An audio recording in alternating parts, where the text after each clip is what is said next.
আমার মনে হয় যে আমরা আসলে ইনডোরে প্র্যাকটিস করছিলাম, এখন ওপেন ফিল্ডে প্র্যাকটিস হচ্ছে, তো ফাইনালের আগে ওপেন ফিল্ডটা দরকার ছিল আমাদের। এখন আরেকটু মাঠে কিভাবে আমাদের দৌড়াদৌড়ি করতে হবে সেটা বুঝতে পারছি, আর এখন আরেকটু আমরা কনফিডেন্স লেভেলটা আমাদের বাড়ছে। আপনি কিন্তু পারফরমেন্স খারাপ করলেন, ব্যাটিং এ মাত্র 3 রান নিলেন, এই জন্য মন খারাপ হচ্ছে? না, অ্যাকচুয়ালি না, আমি তো ভাবছি আমি একটা বলও মারতে পারবো না, সেখানে আমি 3টা মারলাম, 2টা রান নিলাম, 5টা রান নিয়েছি টোটাল। তো ভালোই লাগছে, মনে হচ্ছে যে না, যতটুকু ভেবেছি যে যাওয়ার সাথে সাথে হয়তো আউট হয়ে যাব, বাট ওটা করেনি। প্র্যাকটিস আর মাঠের খেলা পার্থক্য কি?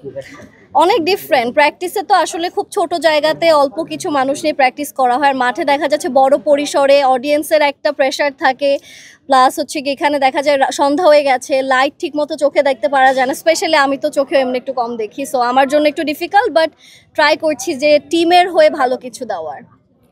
আচ্ছা, গ্রাউন্ডটা কিরকম মনে হচ্ছে, যে বাউন্ডারি বড় হচ্ছে আপনাদের জন্য? আমরা তো মেয়েরা অনেক ছোট ছোট, অ্যাকচুয়াল তো প্লেয়ার না, এখানে তো আসলে জাতীয় ক্রিকেটার যারা তাদের খেলার ফিল্ড, এটা তো আমাদের জন্য একটু বড়, তারপরও হচ্ছে গিয়ে এটা তো আসলে আমাদের জন্য খুবই সিরিয়াস কিছু সেটা না, আমরা মজা করে খেলছি, তো সবাই অ্যাকসেপ্ট করে নিচ্ছেন, সবাই হচ্ছে গিয়ে আরও সাহস দিচ্ছে, তো এটাই। কি মনে হচ্ছে গেলবারের তুলনায় এবারের টুর্নামেন্ট কি বেশি আকর্ষণীয় হবে? এবার আসলে মনে হয় যে সবাই খেলা দেখবে, মানে প্রপার খেলা দেখবে, এবার হচ্ছে গিয়ে বল নিয়ে কোনো ফাজলামি হবে না, সবাই অ্যাকচুয়ালি বলের সাথে সাথে ব্যাটের জোর দেখবে, অ্যান্ড ব্যাটের সাথে সাথে বলের জোর দেখবে, অ্যাকচুয়ালি খেলা দেখবে এবার।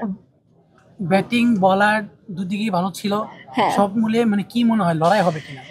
লড়াই হবে, আমার টিমের মেয়েরা প্রত্যেকেই দেখা যাচ্ছে ব্যাটিংয়ে খুব ভালো, কেউ কেউ আছে বোলিংয়ে খুব ভালো, তো আমার কাছে মনে হয় যে অন্যান্য টিমের মেয়েগুলো দেখা যাচ্ছে হাইটটা অনেক লম্বা এক একজন, তো ওদের থেকে আবার দেখা যাচ্ছে আমাদের প্লেয়ারদের আবার স্কিল ভালো আছে, তো আই এম হোপিং যে ভালো কিছু হবে।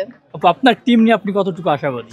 আমার টিম নিয়ে কতটুকু আশাবাদী, আমি আসলে সবাইকে বেশি প্রেশার দিতে চাই না, আমরা মজাতেই খেলাটা শেষ করতে চাই, মজা নিয়ে শুরু করছি, কিন্তু আমার মনে হয় যে যেই পরিমাণ প্র্যাকটিস আমাদের মেয়েরা করেছে, ট্রফিটা যাওয়ার সম্ভাবনা নাইট রাইডার্সেরই আছে। আপু হেরে গেলে কি করবেন? হেরে গেলে এই যে আপনাদের সামনে এসে কান্না করব। কান্না করার আগে তো হাসি মুখের বিষয়টা একটু জানতে চাই, জেতার উত্তেজনাটা কতটুকু? জিতলে তো তখন ট্রফি নিয়ে বাসায় ঘুমাবো, এটাই। আর হেরে গেলে তো হেরে গেলাম, খেলায় হার জিত দুটোই থাকবে, তো অ্যাকসেপ্ট করে আগামী দিনের জন্য আবার প্রিপারেশন নিব, যদি সামনের বছর আবার ক্রিকেট হয়। এটা যদি দিনে খেলা হতো তাহলে আপনার জন্য ভালো হতো। আমার কাছে মনে হয় রাত্রেবেলা, এখন যেহেতু প্রচন্ড পরিমাণ গরম, রাতের ওয়েদারটা আমাদের জন্য ঠিক আছে, দিনের বেলা একটু কষ্ট হয়ে যেত, যেহেতু আমরা রেগুলার খেলোয়াড় না। ওয়ালটন আবারও মিলিনিয়ার অফারে ওয়ালটন ফ্রিজ কিনে আপনিও হয়ে যেতে পারেন মিলিয়নিয়ার।